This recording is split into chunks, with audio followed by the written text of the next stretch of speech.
How big a setback was it when Duncan Forbes had this protracted injury of his? Well, it was obviously a big setback, you know, because he was one of the regulars.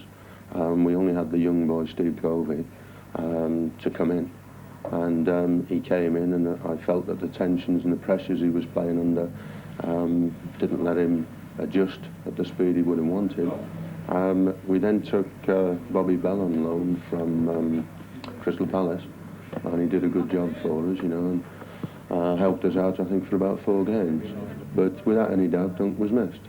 I would felt this was the worst period in my career as a professional footballer. You know, the longer the injury went on, I began to wonder if I was going to be able to play again. You know, it was getting that way. You know, and this was one of the few injuries I've ever had. You know, and I'd never been injured before, and I was beginning to worry about it. You know, and I thought that it was hanging on a bit, and I was beginning to get a little bit concerned with the injury. You know, Duncan, when you're on the field, what do you think your role is?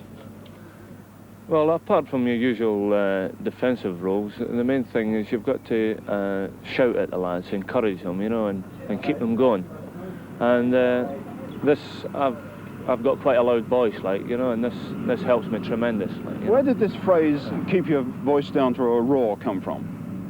Well, at the end of last season we went over to Portugal to play in a tournament over there, and there was a Scottish team over there, Dundee, you know.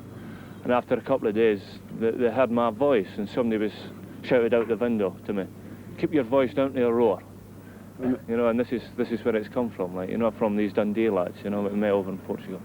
And that first goal of the season, you looked as if you enjoyed it. Well, that was tremendous, like, you know, it was a hard match against Sheffield Wednesday, and we didn't really look like scoring, you know, and at my first goal of the season, it couldn't have come at a better time for us, you know, and it was a tremendous feeling to get the goal, you know. Bowen is on the goal line. It's a goal from Forbes. Duncan Forbes, his first goal of the season and the big breakthrough.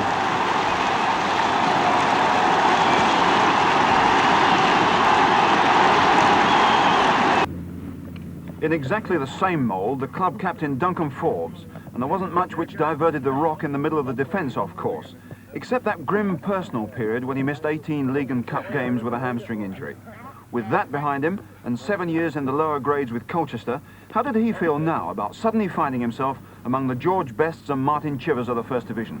Oh, it's a tremendous feeling.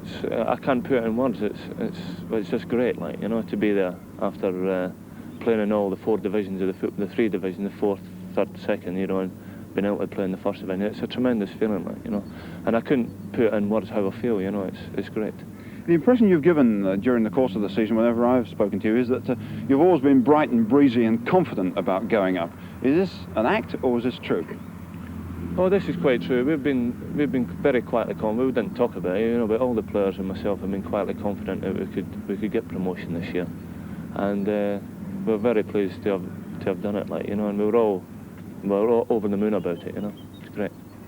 What are the advantages of playing your style and then playing these players in the First Division, do you think they'll find?